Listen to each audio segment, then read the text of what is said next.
তো নমস্কার বন্ধুরা, তোতা কিচেন অ্যান্ড ইটিং ব্লগ থেকে বলছিলাম। আমরা বেশ কিছুদিন ভিডিও পাঠাতে পারিনি। তার কারণ হচ্ছে আমরা ভিডিও করছি, তারও কারণ হচ্ছে একই কারণ। আমার এই ছেলে, একটাই ছেলে, এর নাম হচ্ছে সৌম্যদীপ। ও একটা কঠিন রোগে আক্রান্ত হয়েছে বছর দুয়েক আগে, ব্লাড ক্যান্সারে। তো টাটাতে, বোম্বেতে ট্রিটমেন্ট চলছে, কিছুটা ভালো ছিল। তো হঠাৎ করে এই 4-5 দিন যাবত আর কি। আরেকটা কবে হবে গো মোটামুটি? আজকে তো কত তারিখ? আজকে মনে হয় 22 তারিখ নাকি? আজকে 22 মনে হচ্ছে, 22 তো মনে হচ্ছে আজকে। হ্যাঁ 22। 20 তারিখ থেকে খুব শরীরটা খারাপ করে গেছে একদম। মানে চিনতে পারছেন না আমাদেরকে, একটা অন্যরকম সিমটম করছে। হাতে এখনও চ্যানেল করা আছে।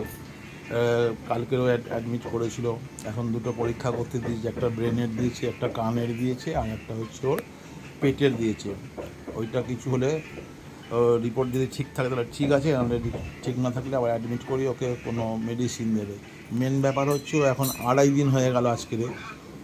2.5 দিনে মাত্র মানে 24, 48 ঘন্টা আর 12 ঘন্টা, 60 ঘন্টার মধ্যে মাত্র 1 ঘন্টাও ঘুমায়নি। খুব টেনশনের মধ্যে আমরা আছি, জানি না কী হবে বাচ্চার ভবিষ্যৎ। সেই জন্যে আমরা সবার কাছে ক্ষমা চেয়ে নিচ্ছি। যদি ভিডিও করতে পারি পাঠাবো। এখন বাচ্চা কীরকম কী শরীর যায় সেই অনুযায়ী, আর নাহলে হয়তো আমরা ভিডিও চিরদিনের জন্যই বন্ধ করে দেবো। ধন্যবাদ সবাইকে, ভালো থাকবেন।